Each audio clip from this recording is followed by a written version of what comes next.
Breath of the Wild's enormous map of Hyrule features so many shoutouts to other games, from super iconic places like Lake Hylia and Death Mountain that appear in most games to more specific locations, like the Temple of Time from Ocarina of Time or the Spring of Earth from Skyward Sword. Why these locations exist all in the same game is another question and theory and headache entirely, which a lot of Zelda theorists have already covered, myself included. But what I'm going to talk about in this video is a specific location from an older Zelda title and what happened to it prior to the events of Breath of the Wild. If you're an explorer like myself, or like most of the players of Breath of the Wild, then when it comes time for you to venture to the Gerudo region of the southwest, it won't be long before you come across some specific ruins hidden away beneath the sands of the vast desert. To be honest, these ruins wouldn't really be hailed as anything that special, but then their name pops up on the screen. The two words that appear are the Arbiter's Grounds. But what part of these ruins is supposed to be the original Arbiter's Grounds from Twilight Princess? And how would such a monumental desert structure be brought to such a state of decay? I'm here to tell you there actually might be a fairly dark reason for its destruction. So, without further ado, allow me to present what happened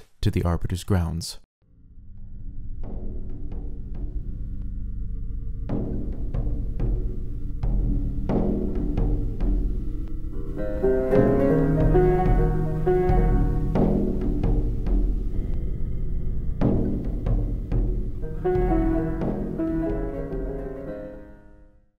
The first thing I'm going to talk about is the fact that we can know for certain this is the same Arbiter's Grounds from Twilight Princess. This may seem like an obvious point to make, but bear with me because I like to cover all of my bases to avoid at least a few rage-induced comments. Anyway, there's only ever been one Arbiter's Grounds. Other recurring structures like the Temple of Time or even Hyrule Castle itself differ from game to game due to, any number of reasons, but the Arbiter's Grounds has never been recurring, at least not under that name, but I'm getting ahead of myself. It's also located in the same region as the original Arbiter's Grounds, the Gerudo Desert. The various pillars and arches that you see strewn about the place at first glance really don't appear to resemble the original dungeon at all, but there are certain similarities we can acknowledge, namely the aforementioned pillars and arches, which is basically all the Arbiter's Grounds were made of in Twilight Princess. There are pillars stuck in the sand, arches leading to staircases and pathways, and even more pillars and more arches surrounding the actual Colosseum-like mirror chamber.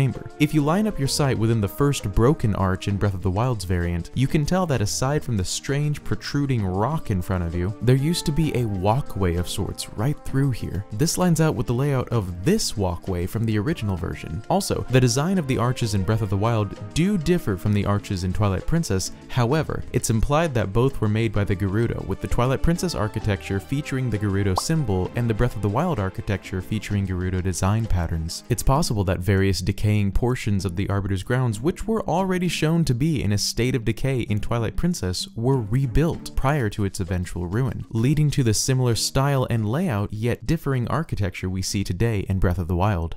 So in order to explain the demise of Arbiter's Grounds, we also need to explore what it is, or was. In Twilight Princess, the Arbiter's Grounds is a prison, built to house Hyrule's most ruthless criminals either while they awaited trial, execution, or exile to the Twilight Realm. Seems like a wonderful vacation spot, but, summer plans aside, the Arbiter's Grounds, according to various pieces of in-game lore and Easter eggs and the Hyrule Historia book itself, is actually built on the same grounds as the Spirit Temple from Ocarina of Time, and bears very strong resemblances, both being built by ancestors of the Gerudo. The Sand Goddess, also known as the Desert Colossus of Ocarina of Time, can be seen as a statue in multiple different locations within the Arbiter's Grounds, including the final chamber of the mirror. As you can see, she's always depicted in an open-handed stance wrapped in a cobra. She's obviously a pivotal figure in Spirit Temple lore, and due to her prominent placements among the Arbiter's Grounds architecture, some even theorize that the Arbiter's Grounds is actually an extension of the Spirit Temple itself. The patterns that Link's spinner ride upon often take the shape of a spiral, like a coiled serpent, which the Spirit Temple also features predominantly. The prisoners that were exiled in Arbiter's Grounds, like Ganondorf, were sent to the underworld via a relic that enables one-way trips to the Twilight Realm, known as the Mirror of Twilight. It's also speculated that this mirror from Ocarina of Time, which is used to complete the dungeon and access the final boss, may actually be the same mirror, since they do bear some resemblances of shape and size to each other. They don't look exactly alike, but this could be simply due to the progression of time or even the newer consoles' updated graphical quality, enabling the Twilight Princess art team to make things look a bit prettier. Outside the entrance to the Spirit Temple, In the area that's also known as the Desert Colossus, if Link fills the dried oasis with water via the Song of Storms, it's revealed to be a fairy fountain.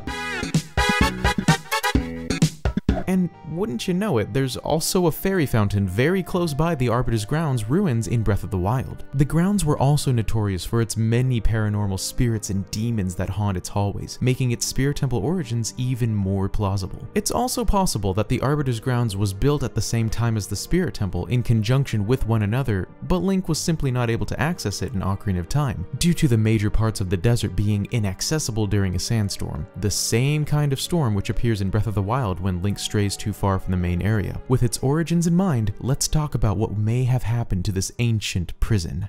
It's a known fact that the Gerudo have always been not completely villainous. In Ocarina of Time, they separated themselves from the Hylians due to differences of religion, but would still intermarry with Hylian men in order for their tribe to live on. They only really turned villainous when their prophetically born king, Ganondorf, led them in his efforts against the royal family of Hyrule because, you know, he was their king. But even then, they refuse to kill Link if he's caught trespassing on Gerudo territory, but rather elect to simply throw him in prison. Doesn't seem too evil to me. It's also revealed in-game to Link when he speaks with Nabooru in the Spirit Temple, who just so happens to be Ganondorf's second in command, by the way, that Ganondorf did not represent the hearts of all the Gerudo and was even seen as cruel to some, namely Nabooru, who was planning to overthrow the King of Thieves. After Link proves himself to the Gerudo, they cease being hostile towards him at all. Fast forward to Breath of the Wild and their hostilities are non-existent. Well, unless you're a man caught inside their town. Possibly even if you're a Gerudo man, but you know, rules are rules. It's not like they kill you if you're caught anyway. So why am I saying all this? Well,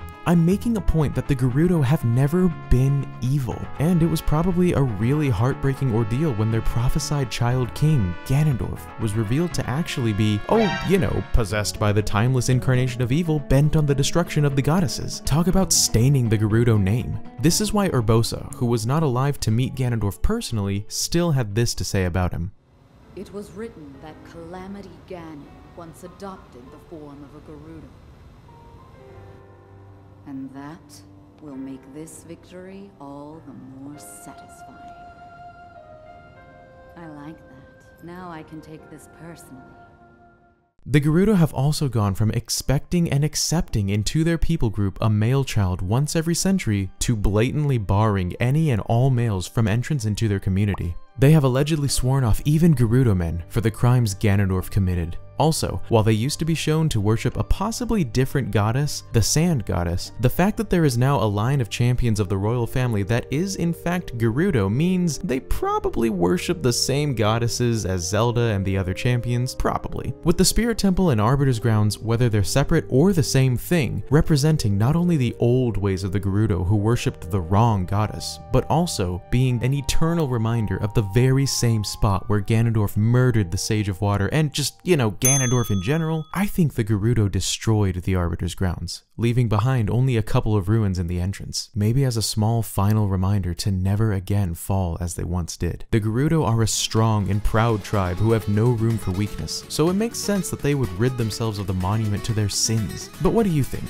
What happened to the Arbiter's Grounds? Are the Gerudo behind its destruction or something else? Let me know in the comments below.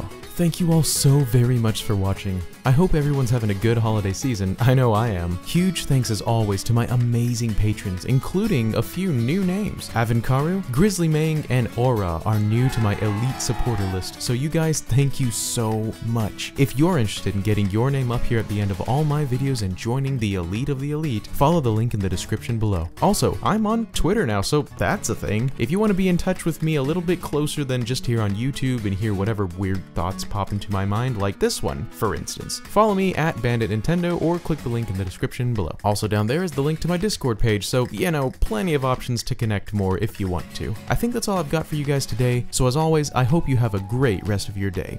Actually, I hope you have a great rest of your year. I don't think I'm going to be uploading another video before 2020, so here's to a fantastic 2019 we've all shared together, and an even better 2020 to come. You guys have been great, so Happy New Year, and I hope to see you all then. Peace!